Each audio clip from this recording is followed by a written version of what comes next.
Bonjour à vous. Comme d'habitude, si cette vidéo vous a plu, un petit pouce, un abonnement, éventuellement un petit don, lien dans la description, cela me permet de publier régulièrement. Merci à tous de votre soutien à cette chaîne. Donc là, c'est le point sur l'Ukraine du 12 octobre 2024 avec comme titres principaux un point global sur le front. Donc on va brosser le tableau général. Et d'ailleurs, je commence tout de suite par cela. Donc déjà, la Rasputitsa commence à arriver, donc c'est-à-dire les pluies commencent à arriver. Après les pluies, vous vous doutez bien que ça va être l'hiver, le grand froid va arriver. Mais là déjà, la Rasputitsa, donc ça va compliquer énormément la logistique concernant l'Ukraine. Et pourquoi je vous dis l'Ukraine?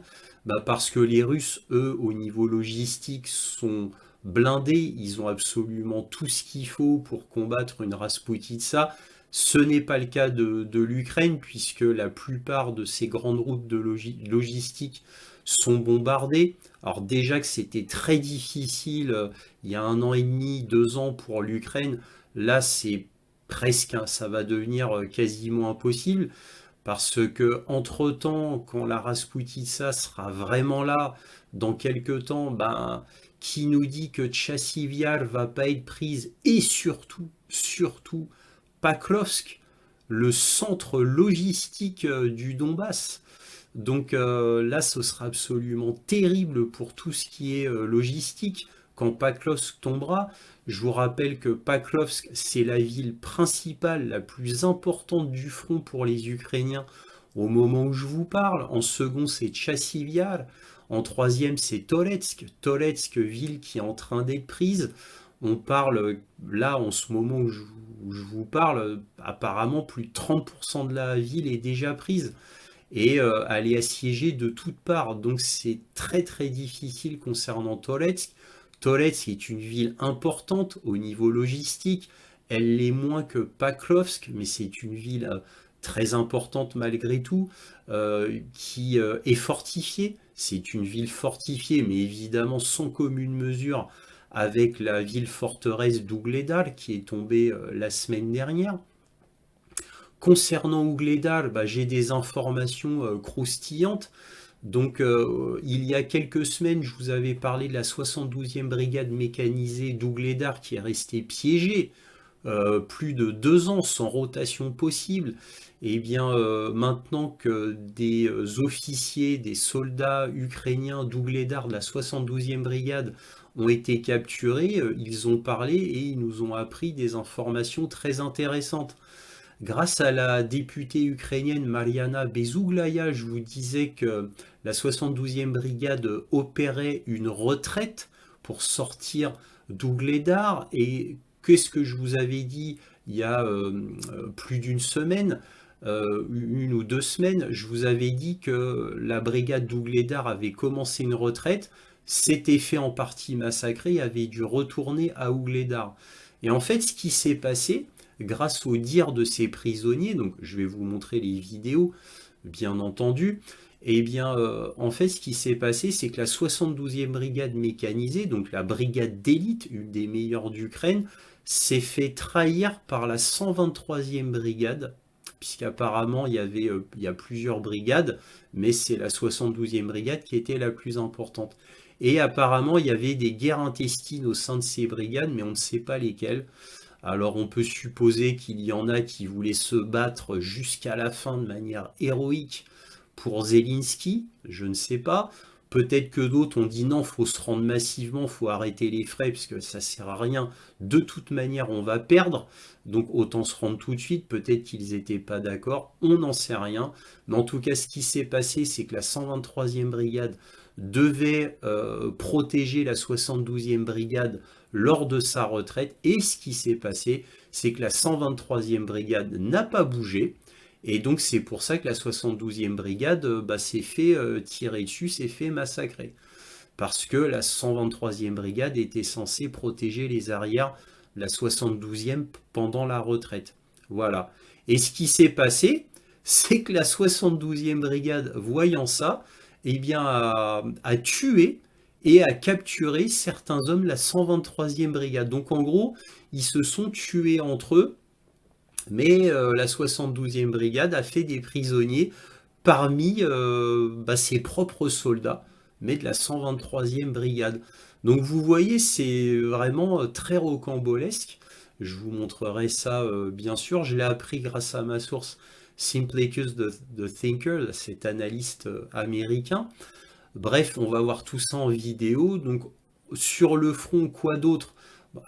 Évidemment, l'information la plus importante, c'est Toretsk, mais on apprend aussi que Koulakovier, cette fameuse ville dont je vous parle toutes les semaines et qui ne cessait de bombarder Donetsk pendant des mois et des mois, eh bien Koulakovier, il y a une retraite qui est en train de se faire par rapport à Koulakovier, donc les soldats ukrainiens apparemment opèrent une retraite dans cette ville-là.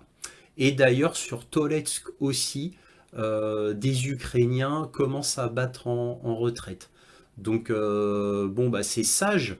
Alors évidemment, ces villes-là qui battent en retraite désobéissent carrément aux ordres de Zelensky et donc de Sierski, qui est le chef d'état-major, puisque l'ordre de Sierski, c'est de tenir jusqu'au bout. Ça a toujours été, les ordres n'ont jamais changé. Ils n'ont jamais changé.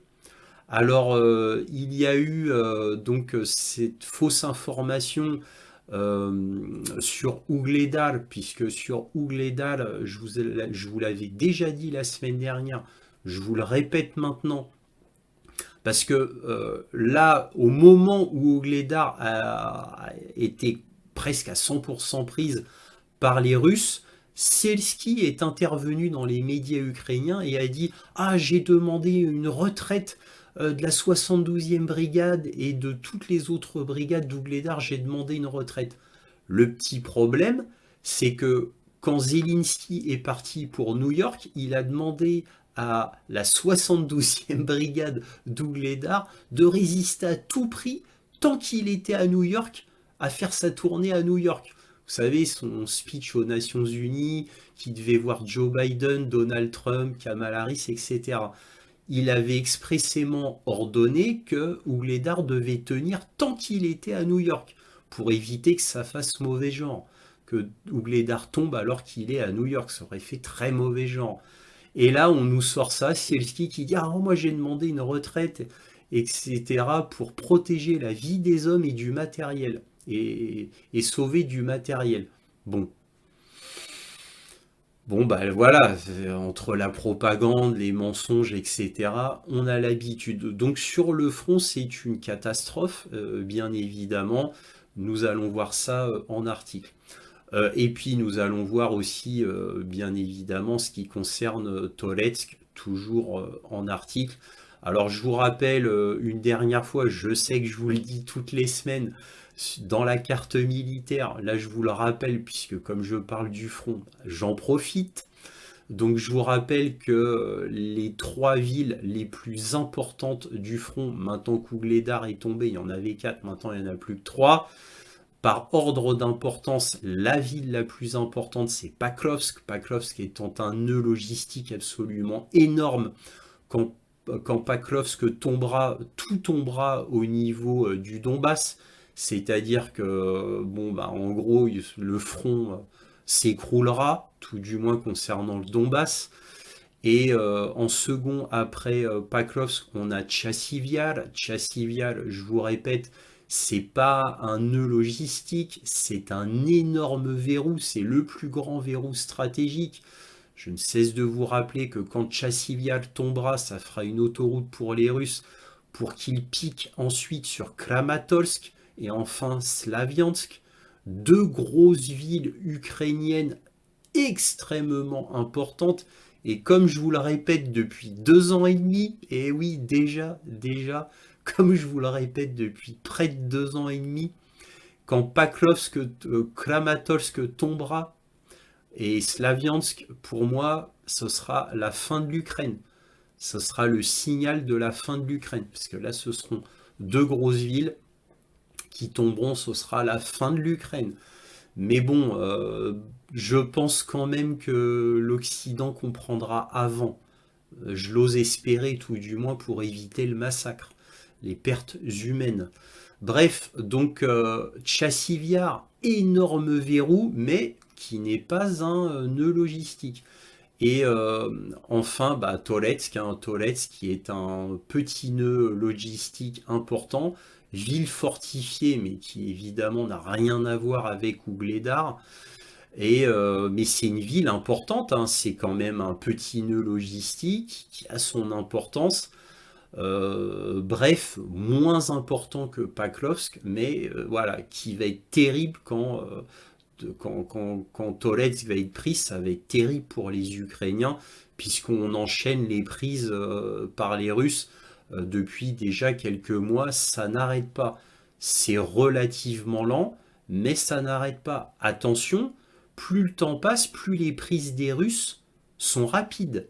Bien évidemment, il y a un effet de synergie, hein. Plus l'adversaire avance rapidement, hein, plus il avance rapidement. Voilà, c'est un effet de synergie militaire, c'est comme ça, hein. N'oublions pas que dans le camp adverse, dans le camp des Ukrainiens, il y a de plus en plus de soldats ukrainiens qui se rendent massivement. Je dis bien chaque semaine, il y en a de plus en plus.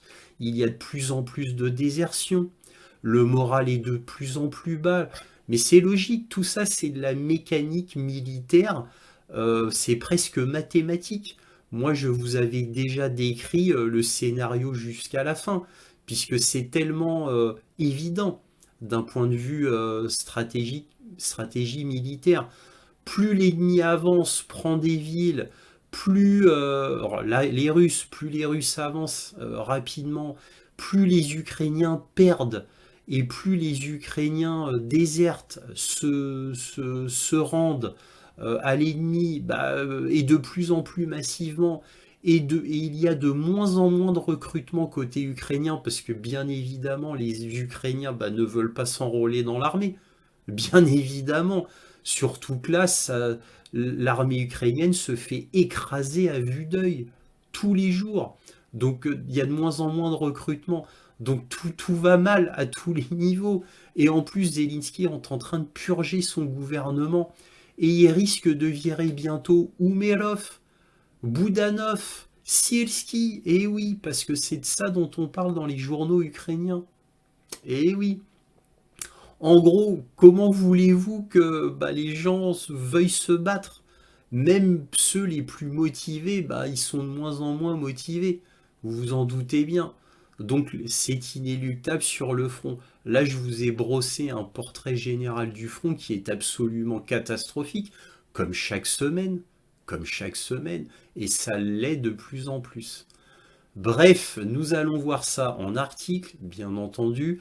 On va parler de Zelensky qui a fait sa tournée en Europe et Zelensky qui devait faire son grand meeting à Rammstein pour toujours réclamer de l'argent. Joe Biden devait venir en personne. Joe Biden, au final, annule. Anthony Blinken devait y aller en remplacement de Joe Biden. Eh bien, Anthony Blinken annule aussi. Ce qui fait que la grande réunion de Rammstein, donc en Allemagne, a été carrément annulée. Carrément annulée, c'est la première fois. Donc, oui, alors l'excuse de Joe Biden, c'était il y a le grand ouragan en Floride, alors tu comprends, je peux pas aller à Rammstein, il y a le grand ouragan en Floride. Bon, en gros, tout l'Occident a compris que les États-Unis avaient snobé Zelensky. Ça y est, les États-Unis montrent tous les signes qu'ils abandonnent l'Ukraine.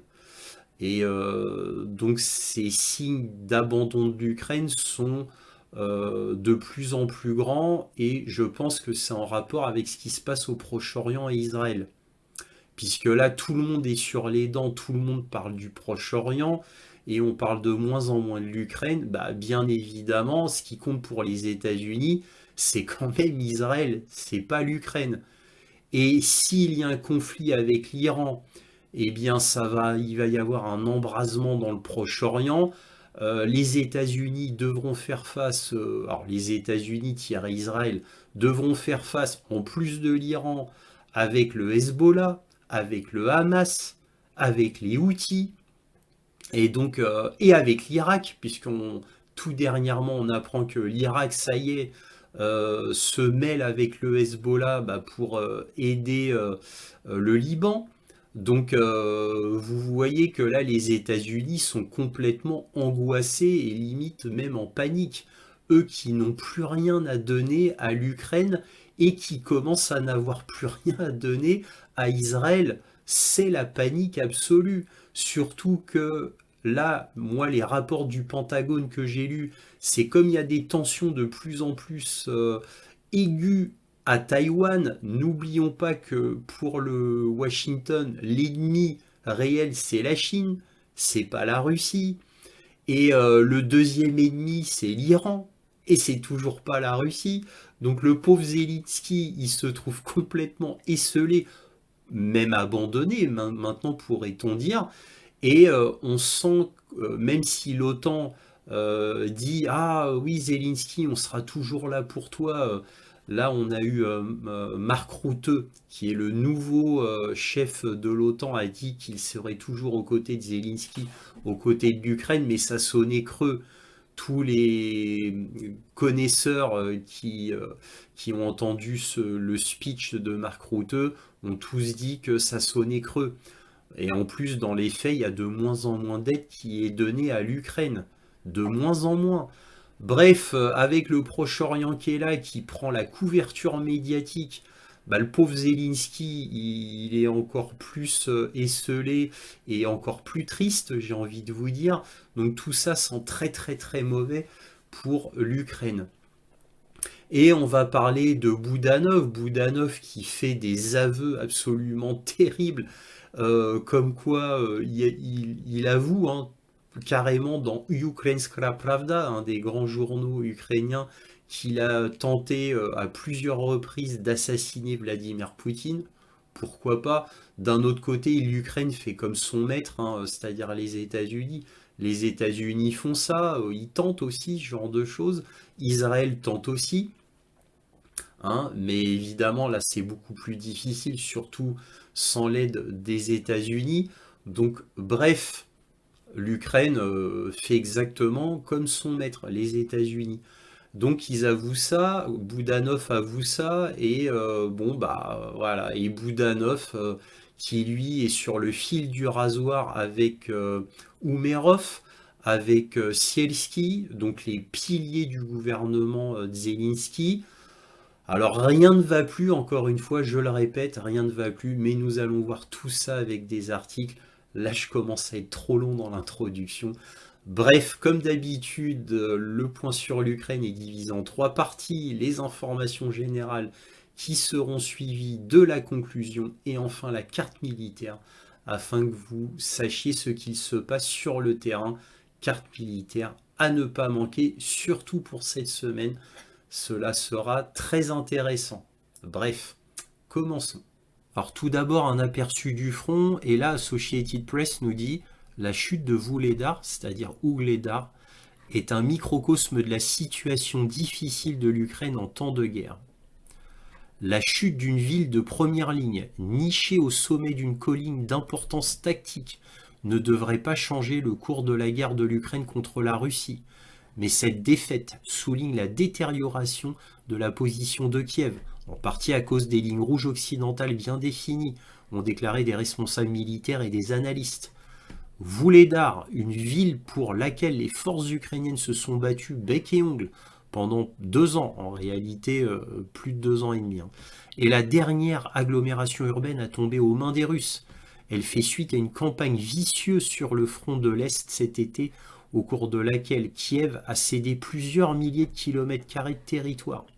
L'armée ukrainienne a déclaré mercredi dans un communiqué qu'elle retirait ses troupes de Ougledar pour protéger le personnel et l'équipement militaire. Alors ça, c'est de la propagande, rien n'est plus faux. Ça fait plus de 2 ans que je vous dis ce qu'il en est pour Zelensky concernant la guerre. Et pour ceux qui me suivent, depuis plus de 2 ans, je n'ai cessé de vous montrer des articles. Et par exemple, il y a 2 semaines, je vous avais dit que Zelensky quand il était à New York, il a demandé expressément au commandant des forces ukrainiennes à Ougledar de résister à tout prix pour ne pas que ça fasse mauvais genre d'avoir une ville qui tombe alors qu'il est à New York. Donc vous voyez le cynisme et à quel point il n'en a rien à faire des soldats ukrainiens dans une ville. Ça rappelle ce qui s'est passé à Mariupol, où il avait demandé expressément et officiellement de tenir jusqu'au bout, jusqu'à la mort, de ne céder aucun pouce de terrain. Et Mariupol, ça c'est un cas bien connu. Et à Ougledar, on recommence. À Soledar aussi, c'était pareil, la ville du sel, hein, Soledar. C'était pareil.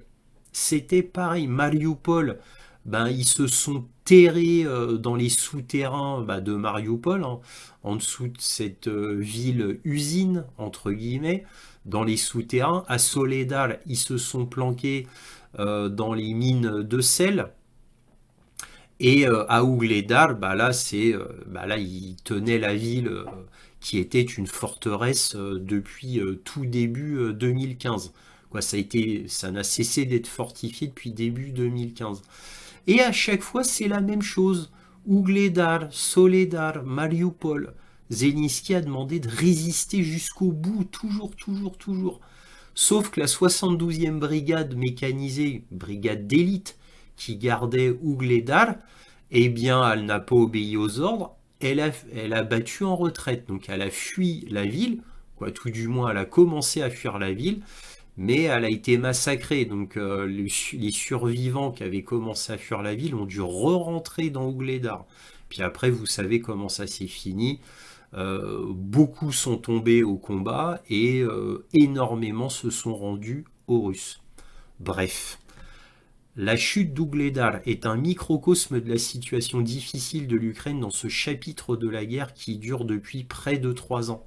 Pendant ce temps, la domination de la Russie dans le ciel lui permet de développer et de faire progresser des bombes aériennes dévastatrices contre lesquelles l'Ukraine n'a aucune réponse efficace, tandis qu'une campagne de mobilisation controversée, alors là j'adore l'euphémisme et les mots très diplomatiques de l'Associated Press, hein. Bon bref, n'a pas permis de produire une nouvelle classe de chasseurs ukrainiens capables de tenir la ligne. Voilà, voilà. Donc là, c'était les nouvelles post-chute d'Ougledar. Alors là, on va regarder une vidéo, mais quelques secondes, hein, c'est plus pour référence qu'autre chose, de prisonniers ukrainiens faits à Ougledar par les Russes. Et là, ces prisonniers ukrainiens de la 123e brigade avouent leurs méfaits contre la 72e brigade. Et ce soldat ukrainien de la 123e brigade, s'excuse de la trahison qu'ils ont fait envers la 72e brigade. Et ça c'est certainement pour sauver sa vie ou éviter la torture, je ne le sais pas. Mais en tout cas, il dit qu'il admire l'héroïsme de la 72e brigade et qu'il s'excuse profondément de leurs actes. Ми військовослужбовці 123-ї Ah, c'est ici. бригади. Ми просимо вибачення у військовослужбовців героїчної Là, il 72-ї бригади. précise que à cause de deux de la 123e brigade, la 72e brigade a perdu beaucoup de vie et il s'en excuse. Через те, що через нас ми втратили свої близькі. Тому що ми кинули позиції і відмовились виконувати. Voilà, bon, on va pas tout regarder. Je vous ai surtout montré ça plus pour référence qu'autre chose. Là, un article très intéressant de Military Land, donc le site américain militaire, du 7 octobre, qui nous dit le commandant du 186e bataillon s'est suicidé. Il aurait refusé de mener une attaque insensée près de Ougledar. Vous vous rendez compte? C'est le deuxième article que je vous montre d'un officier ukrainien qui se suicide. C'est le deuxième article, je vous en ai montré un la semaine dernière. Donc là ça continue, donc là vous voyez, les gens font une marche pour lui, Et que peut-on lire dans cet article? Selon un soldat du bataillon qui a requis l'anonymat et diverses sources, le lieutenant-colonel Rip s'est suicidé au quartier général le 2 octobre 2024. À son arrivée dans la zone opérationnelle, le lieutenant-colonel Ihor Rib a refusé de mener ses soldats dans ce qu'il considérait comme un massacre certain. Des représentants du commandant supérieur sont arrivés plus tard au quartier général du bataillon et l'ont menacé de poursuites pénales. Peu de temps après, il s'est suicidé au quartier général. Vous vous rendez compte? Parce que ça, c'est typique. Je vous en ai parlé pendant plus de 2 ans. Je vous avais dit, à chaque fois, Zelensky, il ordonne toujours de résister jusqu'au bout. Toujours. Et Sielski, il a repris pareil. Et c'est ça qui a fait que Valéry Zaloujny a été écarté du pouvoir, parce que lui, il n'en pouvait plus de ce type d'ordre, de ce gaspillage, entre guillemets, de ressources humaines pour ce conflit. Et c'est pour ça que Valéry Zaloujny s'en était plaint à au moins 2 reprises dans des interviews à The Economist, le grand journal américain. Il s'en était plaint à 2 reprises publiquement. Hein. Et c'est pour ça qu'il a été écarté du pouvoir par Zelensky, parce que c'était de notoriété publique, ce genre de querelle entre Zelensky et Zaloujny. Voilà. Donc, vous voyez, tout ça se tient, tout est dans un tout très très cohérent. N'oublions pas que Zelensky veut jamais lâcher un pouce de territoire. Jamais. Et ça a toujours été. N'oubliez pas, quand il était à New York, il a demandé à ce que Ougledar tienne jusqu'à ce qu'il rentre en Ukraine pour éviter que ça fasse tâche alors qu'il était à New York en train de quémander des armes et de l'argent.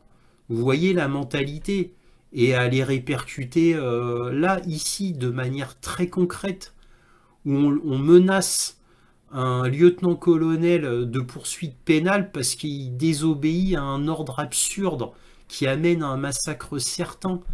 Et c'est pour ça que la plupart des soldats ukrainiens se font massacrer, parce que c'est comme ça sur tout le front. Et oui, bah oui, ordre de Kiev. Voilà. Bref, ça suffit pour cet exemple-là qui est vraiment tragique. Là, un article du New York Times qui nous dit, après la chute d'une ville clé dans l'est de l'Ukraine, c'est-à-dire Ougledar, les forces russes avancent vers une autre. Les troupes russes sont désormais entrées dans Toretsk, une ville stratégique perchée au sommet d'une colline, et lancent des assauts ailleurs dans la région de Donetsk. Alors Toretsk, pour ceux qui me suivent, vous connaissez bien, puisque toutes les semaines je vous parle de Toretsk concernant la carte militaire à suivre, bien sûr, à ne pas manquer. Et donc, pour ceux qui me suivent, vous connaissez parfaitement l'importance de Toretsk. Alors Toretsk n'est pas une ville forteresse, mais pas loin, c'est une ville fortifiée, qui est beaucoup moins fortifiée que ne l'était Ougledar. Hein. Ougledar, c'est une des plus anciennes villes fortifiées d'Ukraine, hein, donc qui a été fortifiée dès le tout début 2015, hein, janvier-février à peu près. Toretsk a été fortifiée bien des années plus tard, donc elle est fortifiée, beaucoup moins puissante qu'Ougledar en son temps, mais qui est une ville très importante, stratégique, là pour le coup stratégique, très importante, donc à l'image de Tchassivyar et de Pakrovsk. Alors il faut savoir que la ville la plus importante là du front maintenant c'est Pakrovsk, en second Tchassivyar et en troisième Toretsk. Voilà, et là on parle de Toretsk. Et là, que nous dit le New York Times? Une semaine après que la Russie ait capturé Ougledar, une ville qui a ancré les défenses de l'Ukraine dans le sud-est du pays, les forces de Moscou continuent d'avancer dans la région, pénétrant ou flanquant plusieurs villes alors qu'elles tentent de percer les lignes ukrainiennes. Les troupes russes sont désormais entrées dans Toretsk, une ville située à environ 80 km au nord de Vuhledar, et avancent vers son centre, selon des cartes du champ de bataille compilées par des groupes indépendants analysant des images de combat. Une porte-parole de l'armée ukrainienne, Anastasia Bobovnikova, a déclaré lundi soir que la Russie était entrée dans la ville, notant que des combats se déroulent littéralement à chaque entrée de celle-ci. Alors bien évidemment, tout ce que je vous dis depuis très très très longtemps est inévitable concernant toutes ces villes. Ougledar, Toretsk, Chassivyar, Paklovsk, Krasny Liman, Kupiansk, toutes ces villes-là vont tomber. Bien évidemment, c'est absolument inévitable. C'est qu'une question de temps, sauf que là, ça va de plus en plus vite, évidemment, parce que plus les Russes prennent des villes, plus ils les prennent facilement, plus ils avancent rapidement.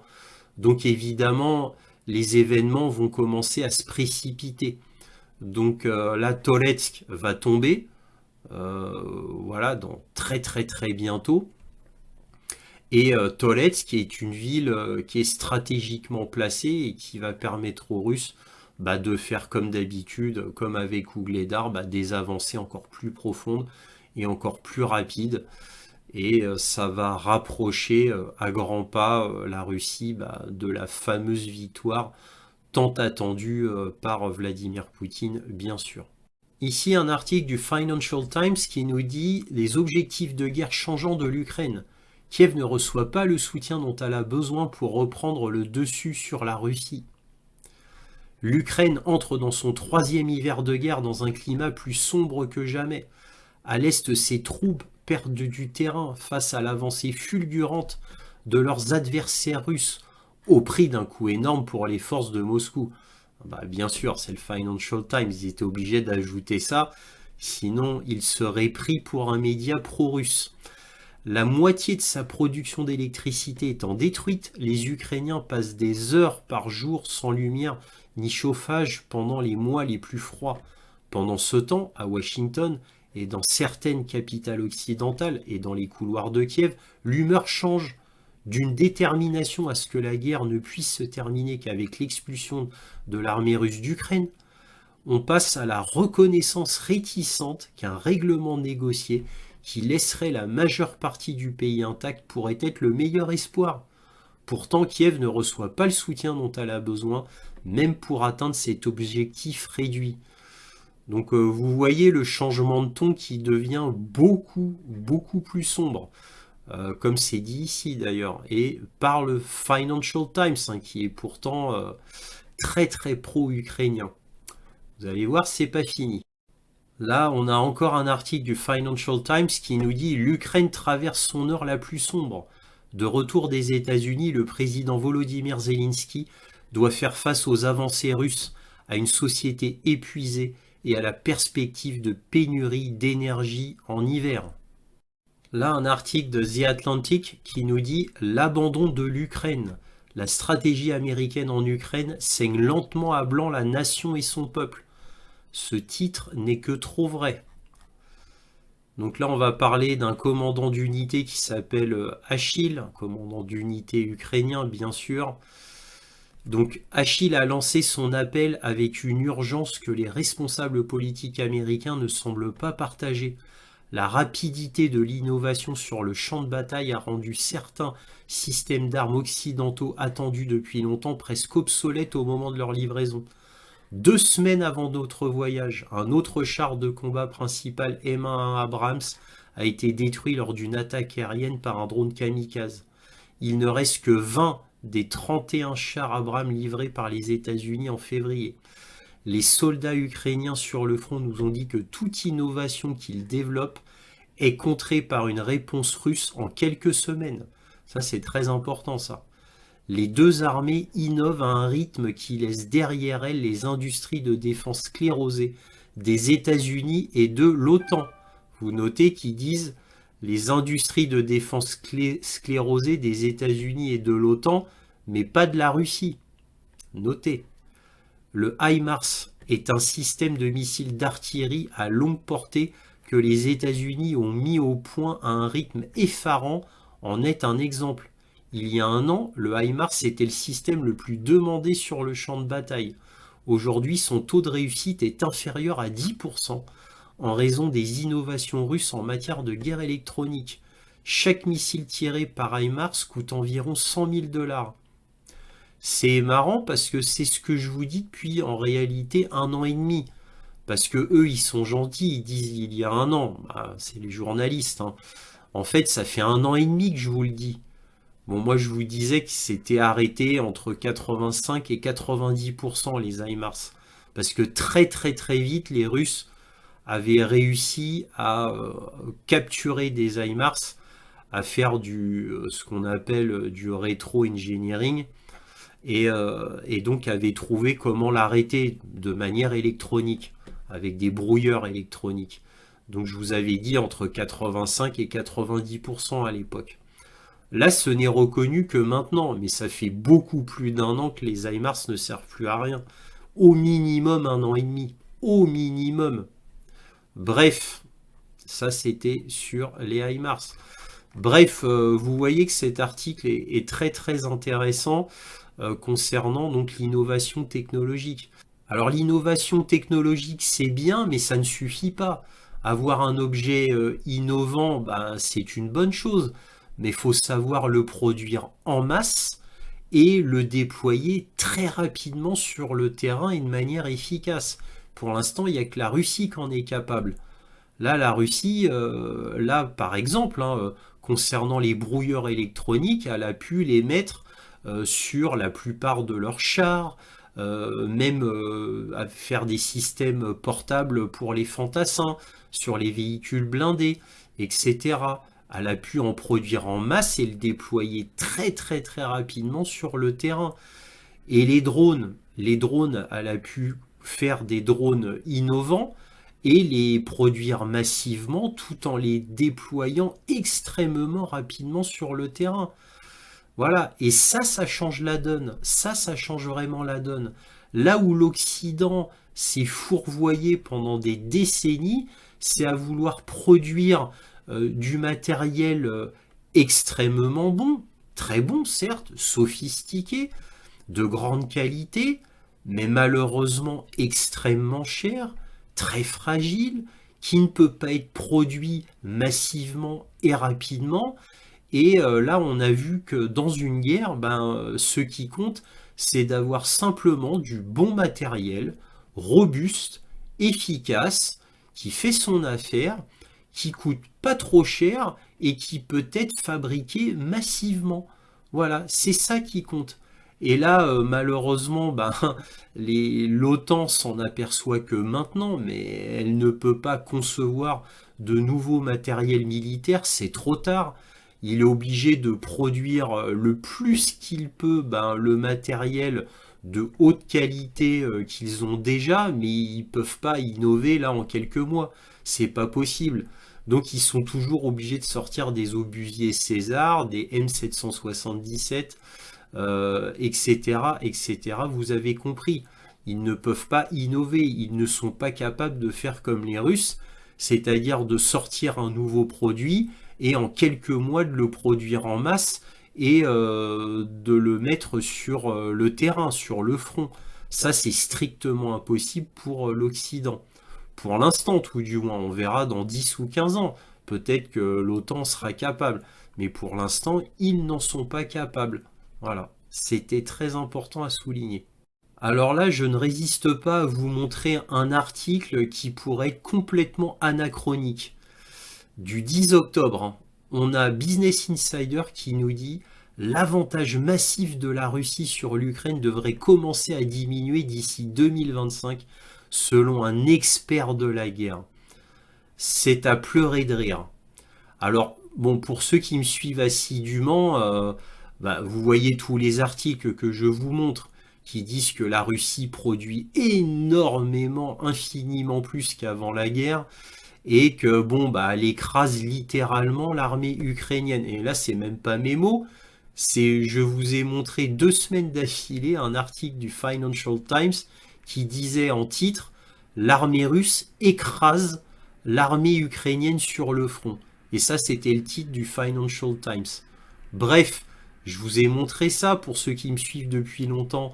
Je vous ai montré l'article de Ukrainska Pravda de Kirilo Boudanov, le chef du SBU, qui disait, et là je cite, souvenez-vous pour ceux qui me suivent, Je ne veux pas vous effrayer, donc là il parle pour les Ukrainiens, puisque c'était dans un grand journal ukrainien, je ne veux pas vous effrayer, mais la production de matériel militaire russe a été multipliée par beaucoup de fois et je ne veux pas donner le chiffre pour ne pas vous effrayer.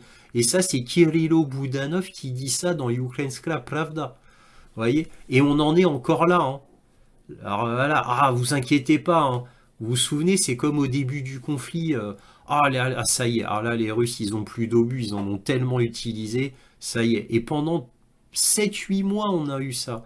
Ensuite, on a eu, ah, ça y est, les Russes, ils ont plus de missiles. Regardez tout ce qu'ils ont utilisé. Alors là, nos experts disent, ça y est, ils ont épuisé leur stock. En fait, ils ont jamais autant tiré de missiles que, on va dire, les 8 derniers mois, là. Donc ils en produisent énormément. Et pour la petite anecdote, ils arrivent maintenant à produire massivement les missiles hypersoniques Zircon et Kinjal. Maintenant, ils arrivent à atteindre un rythme massif de fabrication.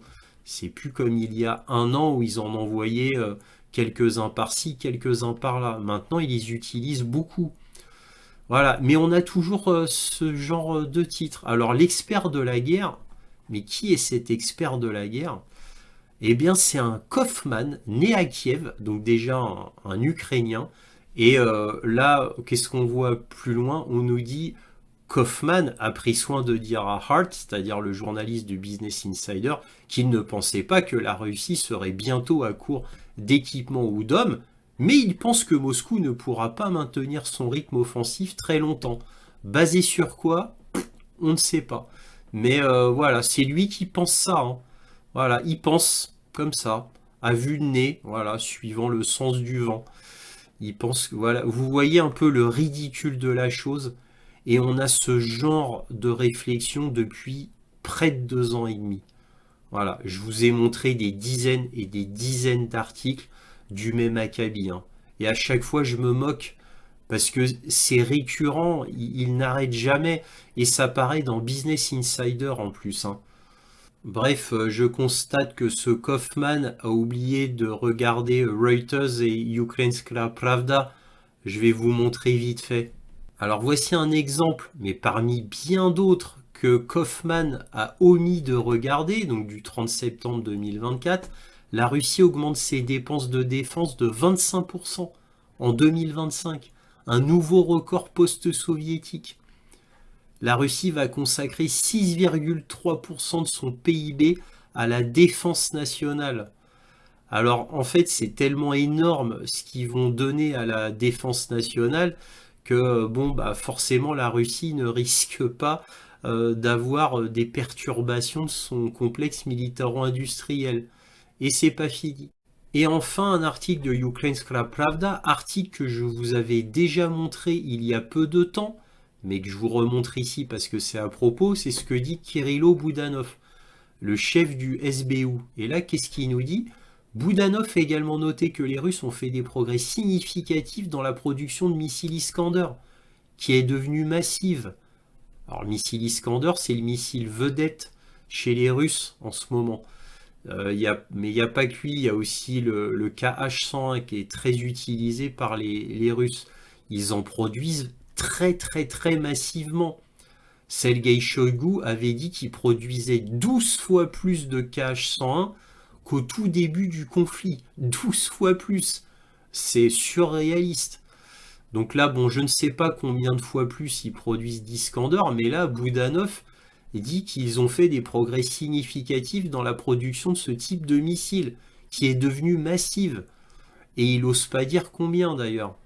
Il a ajouté que les bombes aériennes guidées constituent également un énorme problème. Bah oui, je vous avais montré une interview de Zelensky avec un journaliste de ABC News, et ce Zelensky, à ce moment-là, avait dit que les Russes envoyaient 4000 bombes par mois sur l'Ukraine. 4000 bombes guidées par mois sur l'Ukraine. Et ça, c'est Zelensky qui le dit. Enfin, la production, ça c'est Boudanov, la production de bombes aériennes guidées a augmenté. Je ne veux effrayer personne, mais de plusieurs fois, disons. Donc bon, là, il veut effrayer personne. Alors bon, il ne dit pas exactement de combien, mais vous vous doutez que c'est énorme. Zelensky nous dit 4000 bombes aériennes larguées par mois sur l'Ukraine. C'est absolument colossal. Donc ce Kaufman devrait mieux se renseigner. Voilà, je dis ça, je dis rien. Mais bon, il y a un narratif, il y a une propagande à divulguer. Bon, je comprends que le Kaufman, en tant qu'Ukrainien aux États-Unis, il ne puisse pas dire exactement la même chose que Boudanov. Ça, je peux le comprendre. Alors maintenant, un article du Washington Post qui nous dit les difficultés énergétiques hivernales de l'Ukraine devraient peser lourdement sur une population fatiguée. Les frappes russes contre le secteur énergétique auront un impact profond sur le moral, déjà mis à mal des Ukrainiens, après 2 ans et demi de guerre et de récents revers sur le champ de bataille. Donc oui, effectivement, là c'est très difficile. Les journalistes ukrainiens nous disent, quand on lit les journaux ukrainiens, que 50% de la production énergétique du pays, c'est-à-dire physique, a été détruit. Et Zelensky nous a dit, lors de son interview télévisée avec un journaliste, il nous a dit que 80% de l'électricité n'était plus là par rapport à avant. Donc pour les ménages, donc il y a 50% des infrastructures ont été détruites et 80% d'électricité en moins, ça c'est d'après Zelensky lui-même. Donc effectivement, oui, l'hiver va être extrêmement dur. Et en plus, pour les soldats du front, n'oublions pas que là, ils sont en train de subir la Rasputitsa. Donc beaucoup de pluie, donc ça va pas aider les Ukrainiens, loin de là, surtout à faire des offensives. Mais bon, là, le coup des offensives, évidemment, c'est dans leurs rêves les plus fous. Il n'y aura plus jamais d'offensive côté ukrainien. Ils ont tenté une offensive à Kursk, ça a été une véritable catastrophe comme cela devait l'être, hein, puisque tous les grands journaux étaient d'accord pour dire que Kursk était un suicide militaire. Je vous ai montré plein d'articles vous montrant des grands journaux le disant déjà. Il y en a qui disaient que c'était absurde, comme le disait Forbes.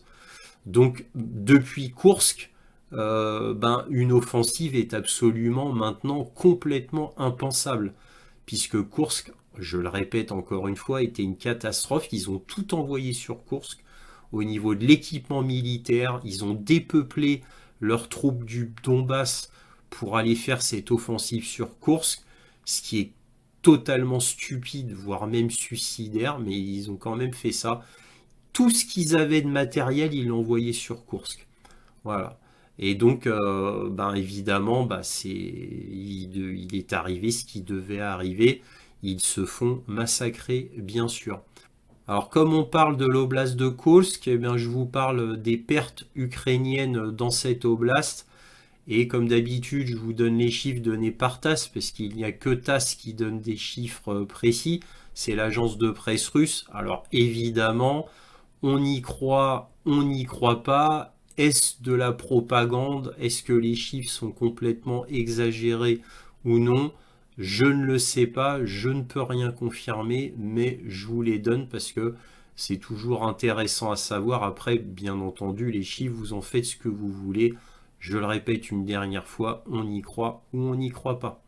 Depuis le début des hostilités dans la région de Kursk, Kiev a perdu plus de 21 550 militaires, 139 chars, 66 véhicules de combat d'infanterie, 98 véhicules blindés de transport de troupes, 892 véhicules blindés de combat, 590 véhicules à moteur. Ça, c'est des véhicules de particuliers utilisés pour le combat.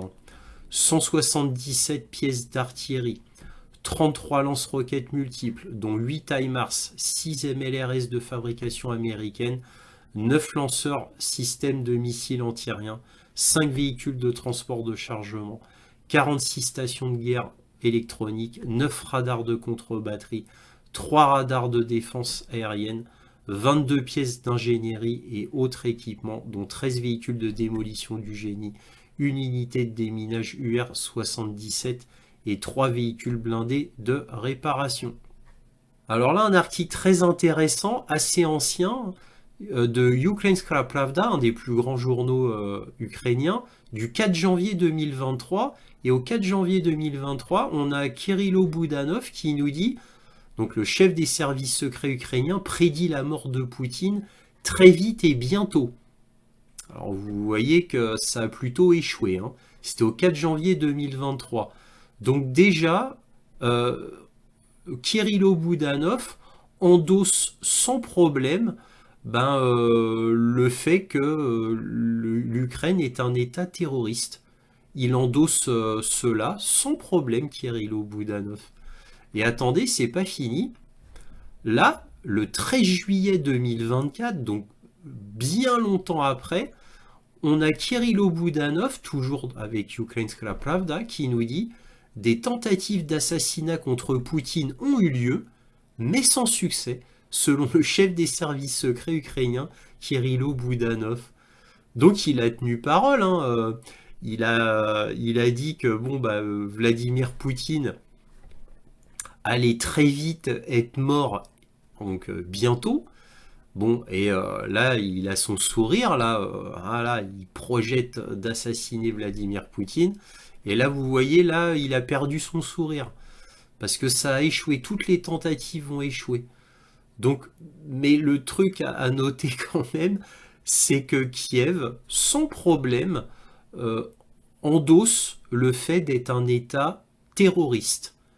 Et aucun problème, un État voyou, mafieux.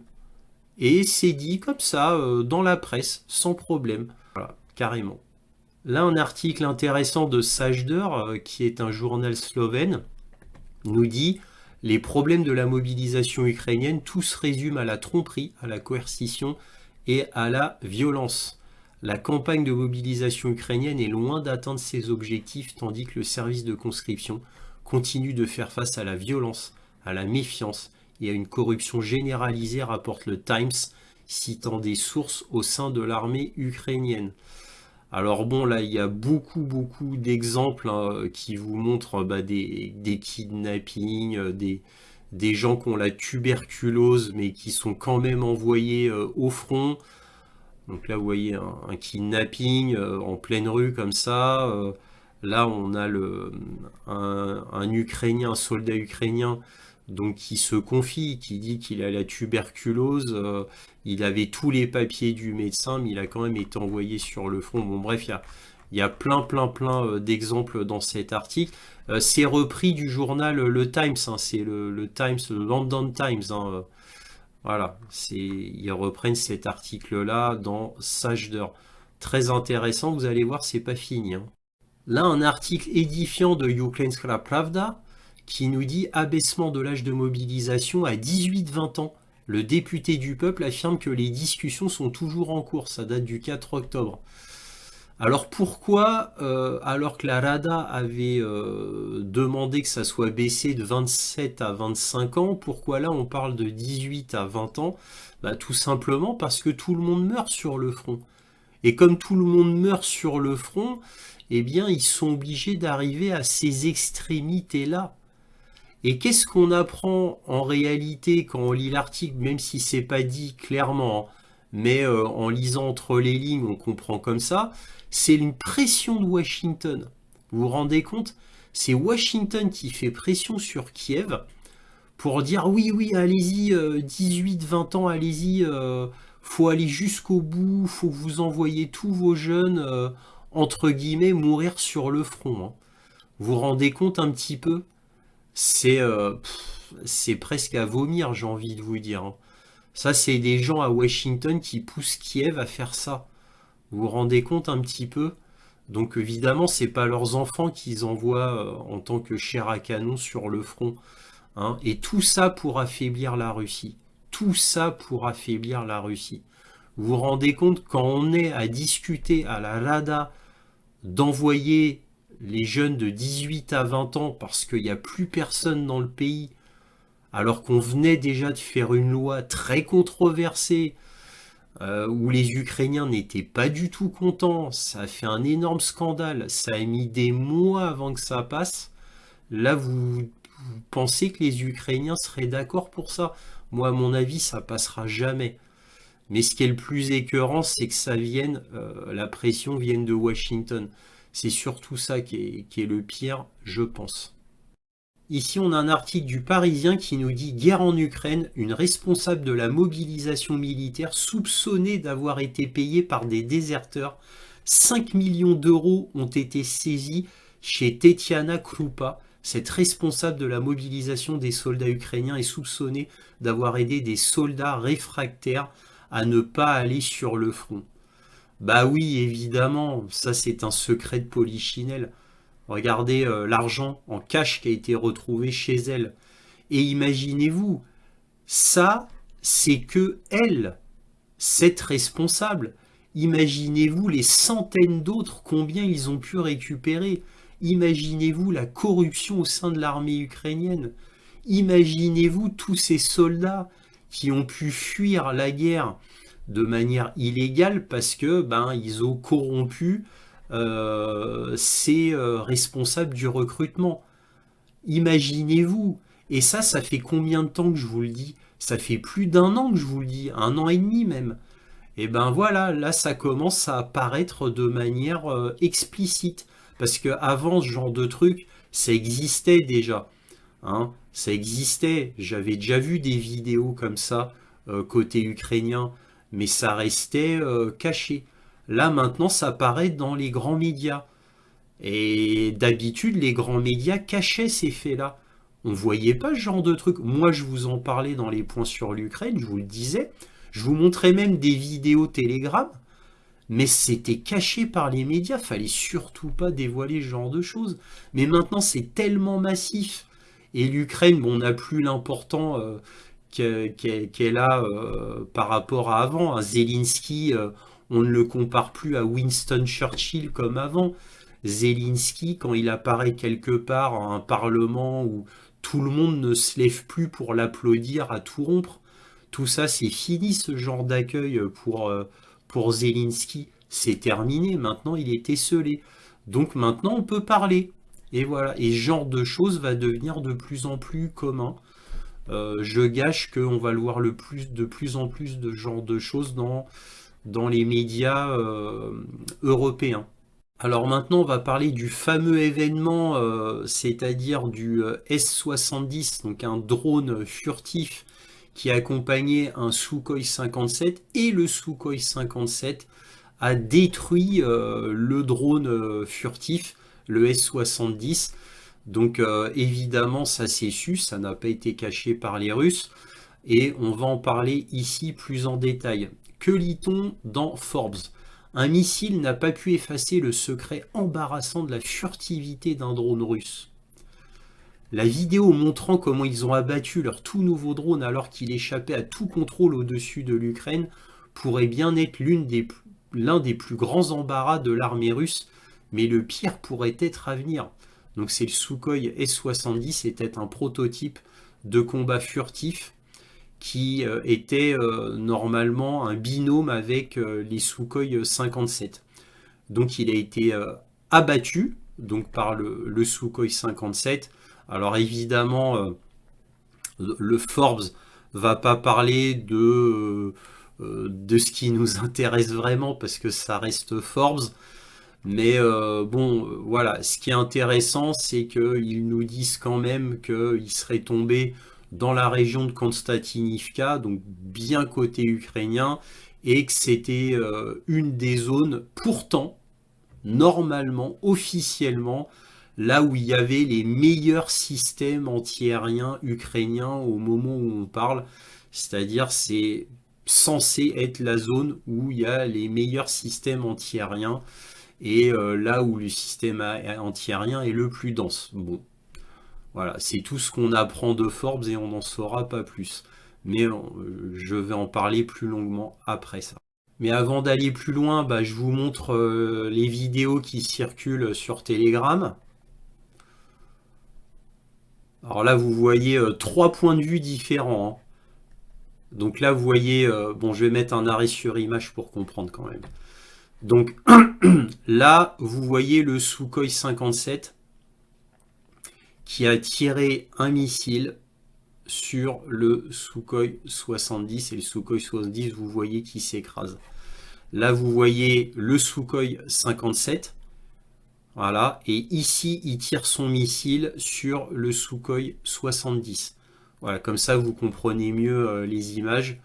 Je vous laisse voir un peu mieux ça. Voilà, là, c'est le Sukhoi 70 qui est en train de tomber. Là, vous voyez le Sukhoi 70. Voilà, à quoi ça ressemble. C'est le plus grand drone qui existe à ce jour. Et là, vous voyez les débris qui ont été retrouvés. Voilà. Bref. Voilà les images. Alors voici le S-70 dans toute sa splendeur. Il pèse environ 18 tonnes. Il peut transporter environ 8 tonnes de charge utile. Et il a une portée d'environ 6000 km. Alors, contrairement aux Américains, eh bien, les Russes se basent sur la structure même, les matériaux mêmes de leurs avions. Alors, le Sukhoi 70, c'est comme le Sukhoi 57.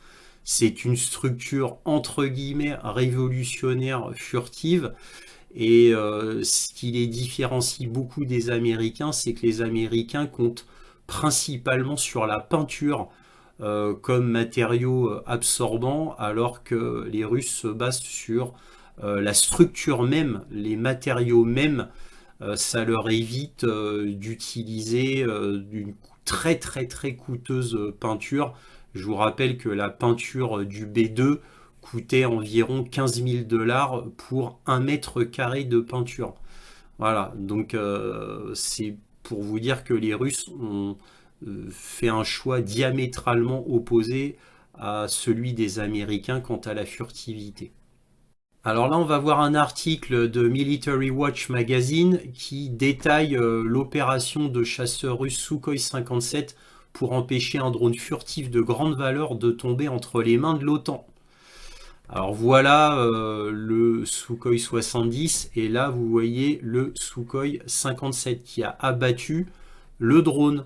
Alors pour information, le Sukhoi 57 fonctionne normalement en tandem avec le Sukhoi 70. Et donc ce qui s'est passé, d'après Military Watch Magazine, c'est que le chasseur furtif sans pilote opérait près de Konstantinivka, c'est pour ça qu'il est tombé dans cette zone-là, dans la région contestée de Donetsk, à environ 15 km derrière les lignes ukrainiennes, qui est l'un des espaces aériens ukrainiens les mieux défendus du théâtre. Bon, l'article est très long. Donc en gros, qu'est-ce qu'on apprend? Eh bien, on apprend tout d'abord que les systèmes antiaériens de l'OTAN n'ont rien vu, ou alors peut-être ont-ils été détruits et qu'en réalité, il n'y a pas de système antiaérien sur le front, en réalité. Mais s'il y en avait, en tous les cas, ça voulait dire que les systèmes antiaériens de l'OTAN n'ont rien vu. Et c'est pour ça que le Sukhoi 70 et le Sukhoi 57 ont pu passer au-delà du front sans être embêtés. Voilà, donc déjà, c'est une première constatation. On apprend que d'après les données de Military Watch Magazine, mais c'est de la spéculation quand même, puisque les Russes n'ont rien dit, d'après la spéculation du moment, c'est que le Sukhoi 57 a perdu le contact avec le Sukhoi 70. On ne sait pas pourquoi. Est-ce un brouillage de la part des Ukrainiens? On ne sait pas. En tous les cas, c'est ce qui serait le plus probable. Donc il a perdu contact avec le Sukhoi 70. Le fait qu'il ait été si près du Sukhoi 70 pour l'abattre, d'après les données qu'on a, encore une fois spéculatives, c'est que le Sukhoi 57 se serait rapproché au maximum du Sukhoi 70 pour renforcer le signal entre les deux appareils, afin de récupérer le signal, entre guillemets, de tenter de récupérer le signal. Ayant échoué, il a été obligé de l'abattre. Et apparemment avec un missile infrarouge. Et très près, encore une fois, je le répète, pour essayer de récupérer le signal. Mais ce fut en vain. D'où le fait que le pilote ait décidé de l'abattre pour éviter qu'il tombe entre les mains de l'ennemi. Et comme on l'apprend dans Forbes, bien plus tard, mais seulement bien plus tard, le Sukhoi 70 a été encore plus détruit, mais par un Iskander M, comme on l'a appris dans Forbes. Le truc, c'est que apparemment les Ukrainiens ont réussi à prendre quelques pièces avant la destruction totale du S-70. Alors certains disent, les mauvaises langues disent que les Russes ont lancé le Iskander M très tard pour éventuellement que des ingénieurs ukrainiens, des savants ukrainiens qui soient sur place soient tués pendant qu'ils faisaient les fouilles. Voilà. Mais c'est tout ce qu'on sait. On ne sait pas ce que ont récupéré les Ukrainiens. On ne sait pas, mais en tous les cas, le 70 est complètement détruit. C'est tout ce qu'on peut dire. On sait aussi que quel était le prototype, puisque c'était le prototype numéro 4, puisque les Ukrainiens qui étaient sur place, ils ont été très rapidement sur place, ont récupéré des morceaux de ferraille où c'était marqué Sukhoi 70-4 pour dire que c'était le prototype numéro 4 voilà, qui était sorti des usines Sukhoi. Et voilà ce qu'on peut dire sur cet incident. Évidemment, on ne connaît pas exactement ce qui s'est passé. On ne peut faire pour l'instant que de la spéculation. Là, un article très intéressant qui concerne l'Ukraine et la Pologne. Le passé sanglant de la Pologne et de l'Ukraine éclipse leur alliance anti-russe. Il y a de l'eau dans le gaz entre la Pologne et l'Ukraine, et de manière sérieuse. Des milliers de personnes sont mortes dans les massacres de la guerre, et Varsovie veut que Kiev reconnaisse sa responsabilité et autorise les exhumations et les réanimations des victimes. La Pologne et l'Ukraine sont des alliés proches lorsqu'il s'agit de vaincre leur ennemi commun, la Russie, mais leur propre histoire sanglante met désormais à rude épreuve les relations entre Kiev et Varsovie. Pendant la Seconde Guerre mondiale, un groupe de guérilla appelé l'armée insurrectionnelle ukrainienne, connu sous son nom acronyme ukrainien UPA, a massacré des dizaines de milliers de Polonais dans le but de nettoyer ethniquement les terres qui faisaient partie de la Pologne avant la guerre, mais qui se trouvent désormais dans l'ouest de l'Ukraine. Donc là, on parle de la Galicie, principalement. Des milliers d'Ukrainiens sont morts lors d'attaques de représailles. Certains historiens ukrainiens attribuent ces massacres en partie à la répression polonaise de longue date des aspirations nationales ukrainiennes avant la guerre. La responsabilité des massacres, connus en Pologne sous le nom de massacre de Volhynie, constitue un point de discorde permanent entre Varsovie et Kiev et est devenu ces dernières semaines un sujet de préoccupation politique majeure dans les deux capitales. La Pologne menace même de bloquer l'adhésion future de l'Ukraine à l'Union européenne jusqu'à ce que Kiev assume la responsabilité des meurtres et autorise l'exhumation et la réanimation des milliers de victimes. L'Ukraine n'adhérera pas à l'Union européenne à moins que la question ne soit réglée, que des exhumations soient effectuées et qu'une commémoration appropriée soit organisée, a déclaré mercredi dernier le ministre polonais de la Défense Władysław Kosiniak-Kamysz. Voilà, bon, bref, blablabla. Ça, ils se sont toujours détestés depuis la Seconde Guerre mondiale, les Polonais et les Ukrainiens, parce que en gros, donc les Ukrainiens étaient pro, surtout les Ukrainiens de l'Ouest, bien sûr, pro-Allemagne nazie, pro-Hitler. Et c'est ce qui a démarré d'ailleurs le mouvement Stepan Bandera, de ce monsieur même, Stepan Bandera, qui était à fond pour le nazisme. Et donc ensuite il y a eu le bataillon Azov et le secteur droit, comme vous le savez, donc qui représentent ces trois entités, les trois plus grandes milices néo-nazis d'Ukraine. Donc ces deux peuples se sont toujours détestés. La Pologne réclame la Galicie Donc c'est dans l'ouest de l'Ukraine, hein, dans la région de Lviv. Et donc voilà, ils se détestent cordialement, hein. Ils ne s'aiment pas du tout depuis toujours, ces deux peuples. Donc là, il y a cette affaire là qui vient d'apparaître. Bon, ça couvait, hein. Entre nous, ça fait plus de 2 ans que ça couvait déjà, hein. Parce qu'on en parlait de temps en temps, mais ça n'a jamais été aussi fort. Bref, pas vraiment de surprise. Le fait que ça apparaisse maintenant, au moment où l'Ukraine est dans un état d'extrême faiblesse, je pense que ce n'est pas une coïncidence.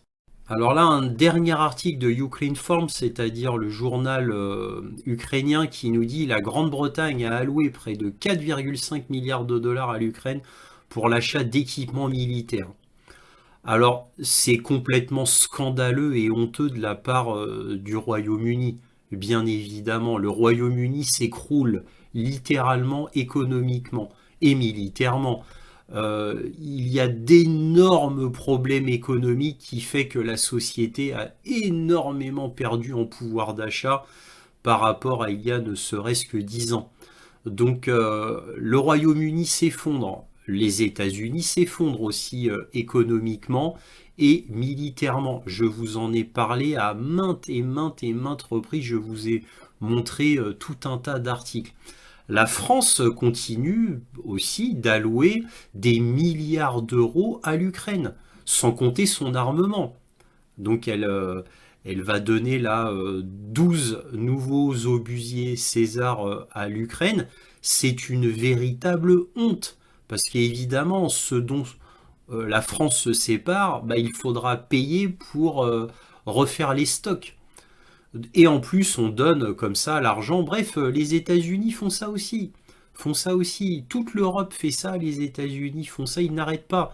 Presque à chaque point sur l'Ukraine, il y a toujours un paquet qui apparaît, quelques centaines de millions de dollars par-ci, quelques centaines de millions de dollars par-là, quelques milliards de dollars par ici, quelques milliards de dollars par-là. Ça n'arrête jamais, ça n'arrête jamais. Pourquoi? On ne sait pas. Quoi. En fait, si, on le sait, c'est pour continuer la guerre à tout prix, hein, puisque la politique de l'Europe, quoi, de l'Occident, on peut dire des États-Unis et de l'Europe, de l'OTAN, c'est comment perdre sans avoir l'air de perdre. Voilà, je vous ai résumé en une phrase toute la politique dans son entièreté concernant l'Ukraine. Voilà, ça pourrait être résumé uniquement avec cette phrase. Alors que là, en France, en Angleterre, quoi, dans plein de pays, en Allemagne, bref, aux États-Unis, c'est une catastrophe absolue au niveau des économies. Les pays occidentaux sont en général extrêmement endettés. On nous demande de faire des efforts au bas peuple et on donne toujours énormément à l'Ukraine. Énormément à l'Ukraine. Pourquoi? Bah parce que la Commission européenne est une immense mafia, tout comme le gouvernement américain qui est le chef de la mafia, le capo di tutti. C'est Washington, bien évidemment. Il faut perdre sans avoir l'air de perdre, tout en essayant d'affaiblir au passage la Russie au maximum. Quel que soit le coût humain des Ukrainiens d'ailleurs, parce que tout le monde se fout complètement des Ukrainiens, tout comme ils se foutent complètement des Libanais ou des Palestiniens. Tout ça, c'est pareil pour eux, hein. Bref, c'est une véritable honte. Je voulais finir sur cet article. Maintenant, on va passer à la conclusion. Alors tout d'abord, le front. Bah, concernant le front, cela va être terrible côté ukrainien puisque la Rasputitsa arrive. Donc ça va compliquer largement la logistique.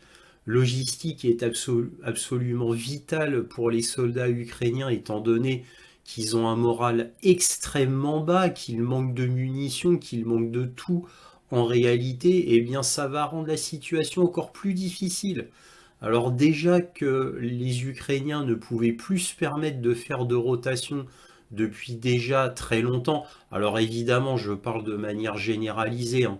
Je ne dis pas qu'il n'y a pas une seule rotation sur les 1000 km de front, mais d'un côté général, on peut dire qu'il y a quasiment plus de rotation. Ils sont épuisés, ils ont un moral extrêmement bas, et cette Rasputitsa à venir, et même qui a déjà commencé, bah, étant donné qu'elle va rendre la logistique encore beaucoup plus difficile, où il faudra obligatoirement utiliser les routes, et non plus les sentiers, les chemins de campagne, ou même les champs, eh bien forcément, encore moins de munitions, encore moins d'équipements, ils vont être encore plus fatigués, plus épuisés, et ils vont avoir des manquements absolument terribles de tout. Donc bien évidemment, le front ukrainien s'effondre, comme d'habitude, vous allez me dire, et cette Rasputitsa va causer très peu de problèmes côté russe, puisque côté russe, ils ont l'avantage, ils ont l'élan, ils ont une logistique excellente, ils ont le nombre d'hommes qu'il faut, ils ont très très très peu de pertes par rapport au côté ukrainien, et surtout ils ont un moral très haut.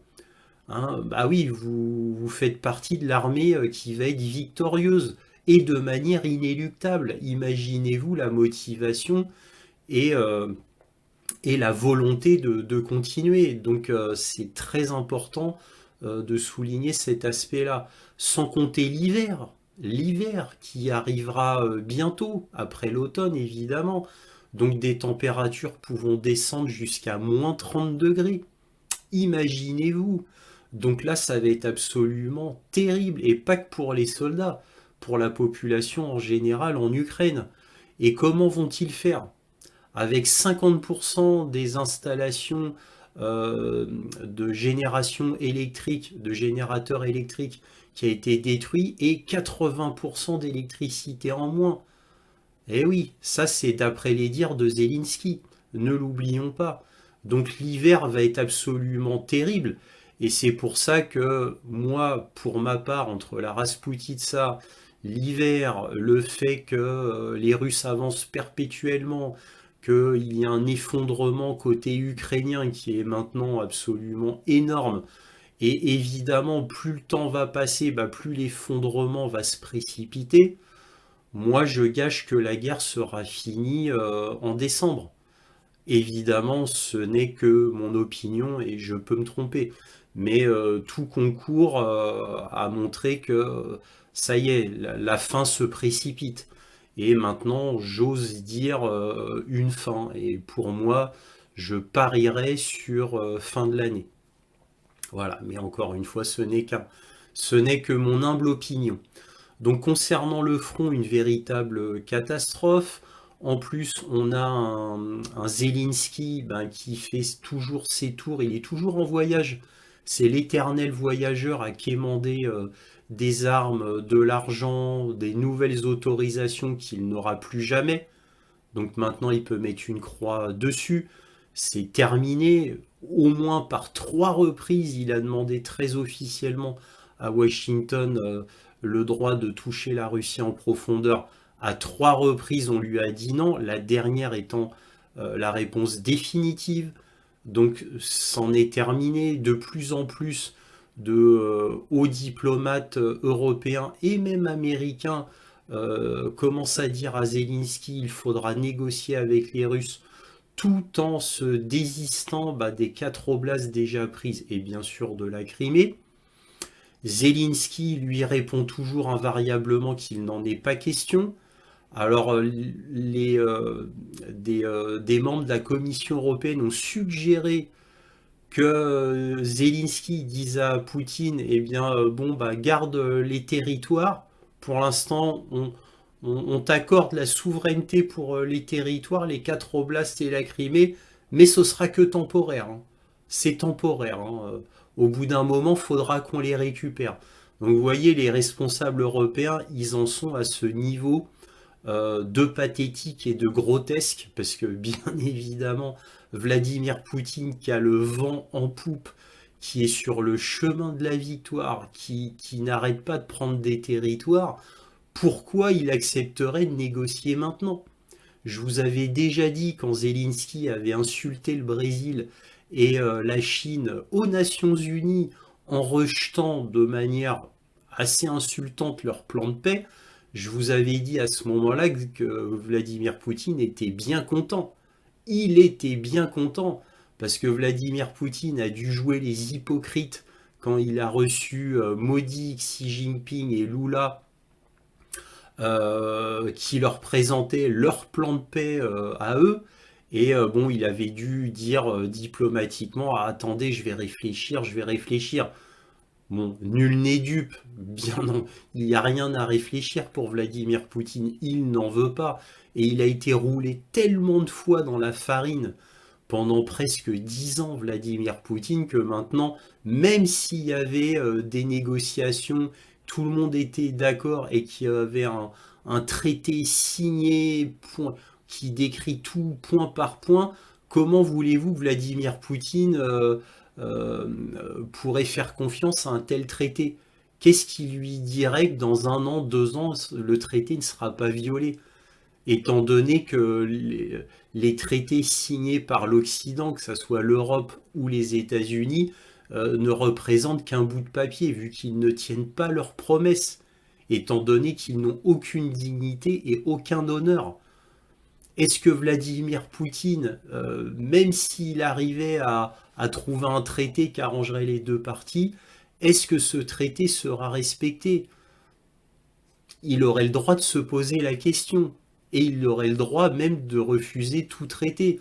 Donc là, je comprends la position qui est pour l'instant officielle, qui a été dit par Monsieur Lavrov, un des piliers du gouvernement russe, qui disait que nous n'acceptons aucune négociation à part celle qui soit basée sur nos termes à nous, c'est-à-dire on vous donne nos termes, et si vous n'êtes pas d'accord, on continue.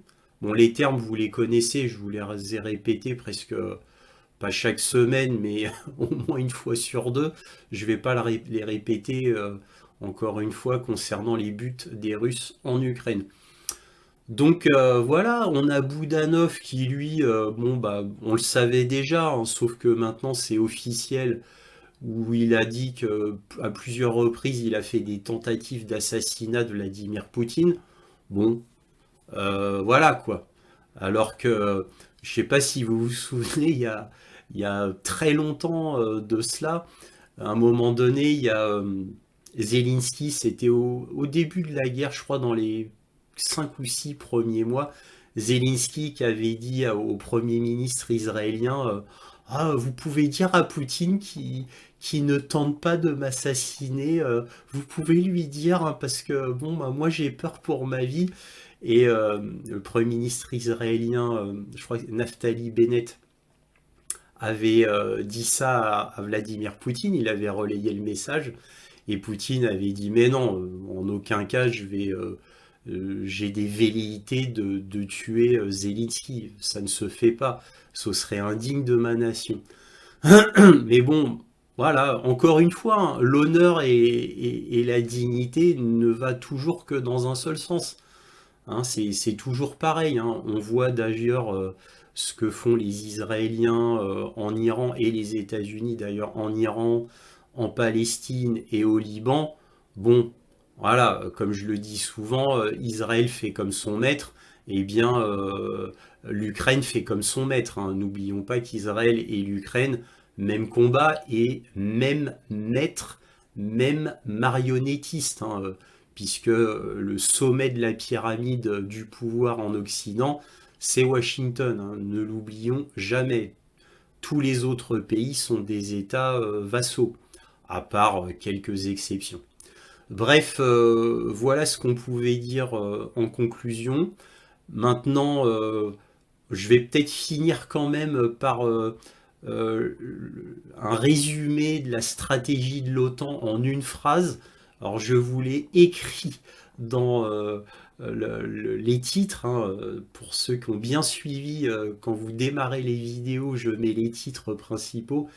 Et dans les titres principaux, j'ai mis autant deux points. Comment perdre sans avoir l'air de perdre? Voilà comment on pourrait résumer la stratégie de l'OTAN vis-à-vis de l'Ukraine. Voilà, c'est un peu ça. Et d'ailleurs, ce sera pareil pour Israël entre nous, hein. Mais bon, bref, pour l'Ukraine, on peut résumer la stratégie de l'OTAN comme ça. L'OTAN sait très bien qu'elle va perdre, mais maintenant, comment perdre de manière élégante sans justement perdre la face complètement, sans être totalement humilié. Bon, entre nous, c'est déjà trop tard, mais bon, bref, ils vont quand même tenter quelque chose pour perdre sans avoir l'air de perdre. Voilà, et je m'arrête là. On va passer à la carte militaire. Voici la carte militaire. Alors comme d'habitude, on commence par le sud. Là, il y a eu un tir de missile, je ne sais pas quel type de missile, qui est tombé sur un site pétrolier en Crimée. Donc on va voir ça en image. Et voici l'image du site pétrolier touché à Féodossa en Crimée. Alors là, vous pouvez voir deux épingles rouges dans l'oblast d'Odessa parce qu'il y a eu un gros bateau rempli de munitions qui a été détruit par un Iskander M et un autre bateau rempli de munitions, pareil, Iskander M dans l'oblast d'Odessa ici donc. Alors, toujours dans le sud, mais là dans la région de Zaporojie, à cause de l'assèchement du Dniepr suite au barrage d'ici de Karovka qui a été détruit, parce que ça fait plusieurs semaines maintenant que je vous avais dit que le Dniepr a été asséché de ce côté-là. Donc là, il y a eu deux facteurs qui ont fait que les Russes ont fait une pénétration en direction de Zaporojie. C'est ici, donc ils étaient là la semaine dernière et ils ont pu traverser ce cours d'eau du Dniepr grâce à cet assèchement dont je vous ai déjà parlé il y a un moment. Et donc vous voyez, ils ont pris tout ça ils ont pris. Donc c'est quand même assez important, surtout que cette zone était plus ou moins statique depuis longtemps. Alors je vous rappelle que cette zone, c'est la zone d'Orirov. C'est là où il devait y avoir la grande offensive ukrainienne qui devait couper l'armée russe en deux, en allant sur Tokmak, Melitopol et ensuite vers la mer d'Azov. Ça, c'était il y a très très longtemps. Bref, donc, et ça fait plusieurs semaines que je vous dis qu'il y a une agglomération des forces russes ici pour peut-être prendre Zaporojie directement. Et là, vous voyez ce que je vous annonce depuis plusieurs semaines, c'est peut-être en train d'arriver par ici, grâce à un affaiblissement des forces ukrainiennes ici.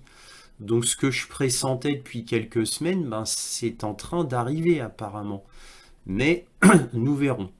Alors là, vous voyez une épingle rouge ici, donc dans le sud-ouest de Dnipro, parce que ici, grâce à la députée, toujours la même, Mariana Bezuglaya, qui a pu confirmer donc qu'il y a un système radar patriote qui a été détruit, ainsi que deux lanceurs patriotes, énorme perte.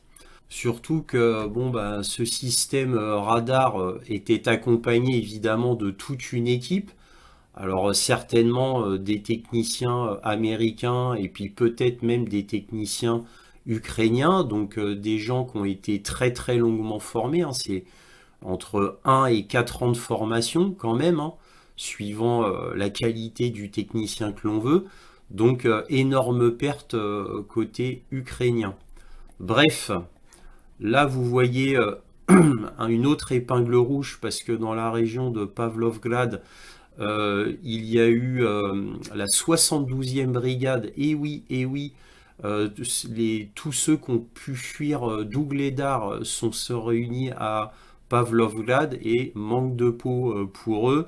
Ils ont été vus et ils se sont pris un missile, mais je ne sais pas quel missile. En tous les cas, d'après les rapports ukrainiens, donc la 72e brigade a été touchée.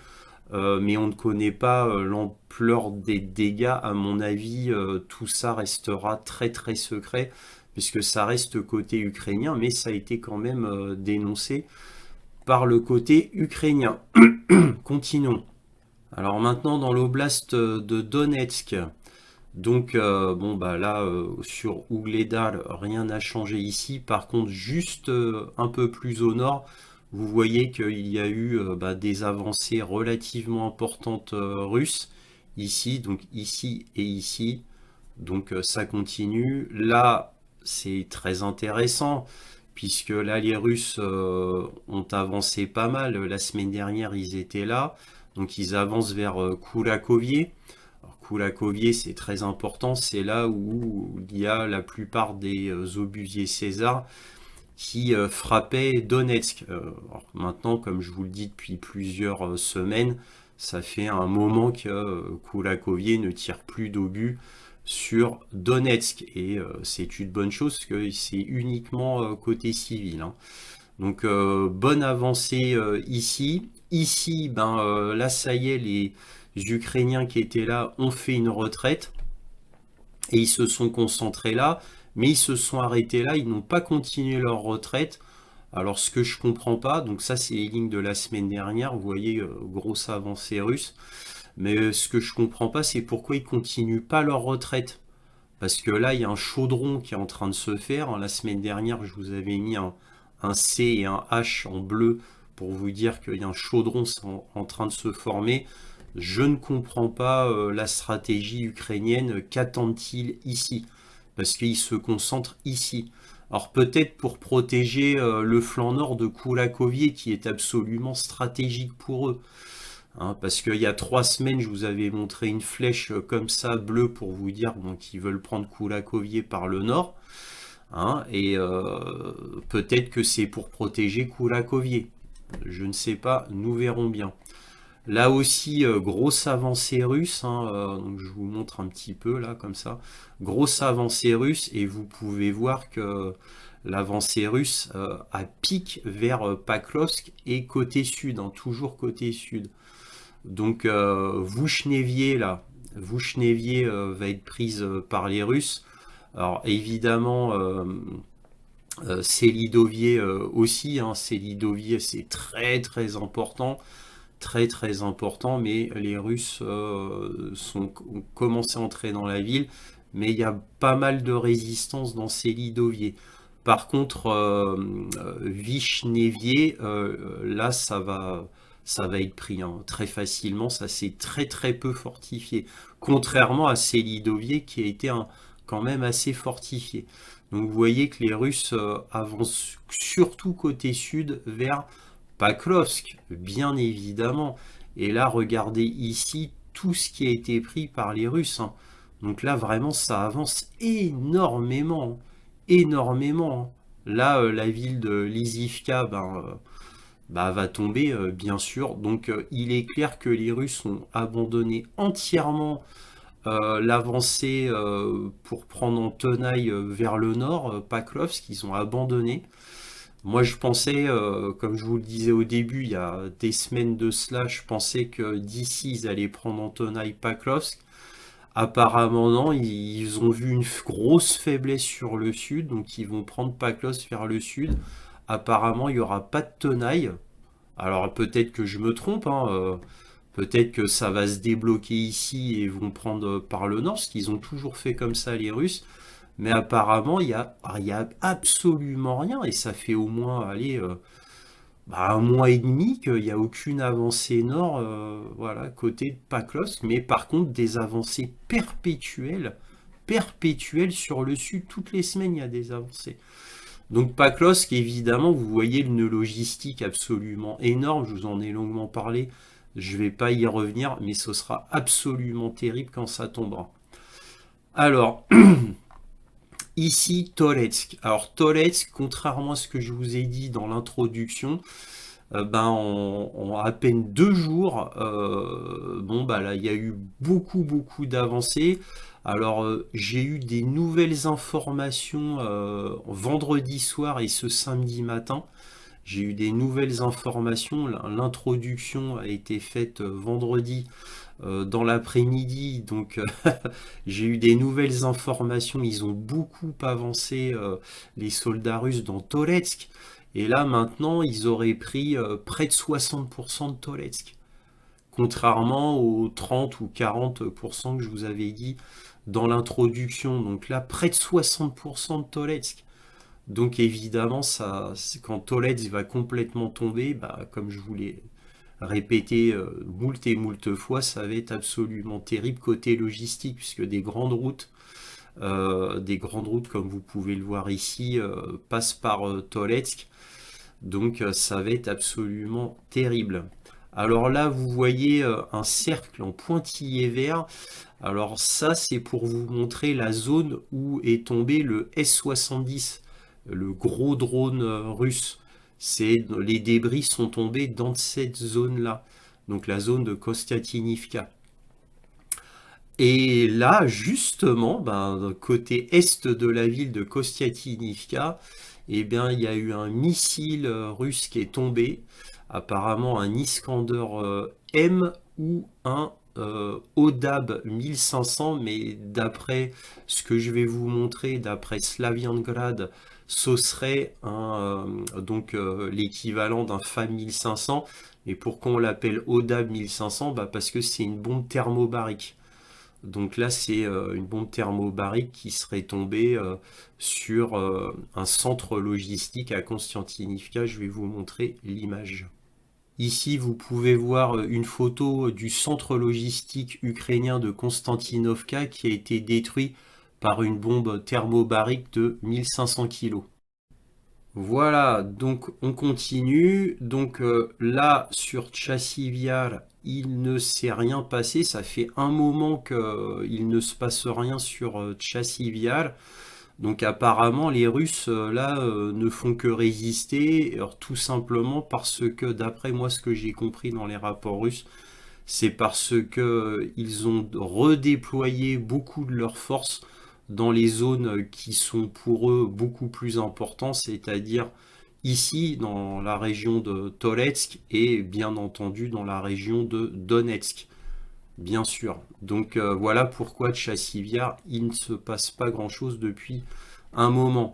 Et Chassivyar, là je vous remontre encore une fois comme chaque semaine et comme ça illustre ce que je vous avais dit en introduction. Chassivyar, c'est le plus gros verrou du front qui mènerait les Russes vers Kramatorsk et Slaviansk. Voilà.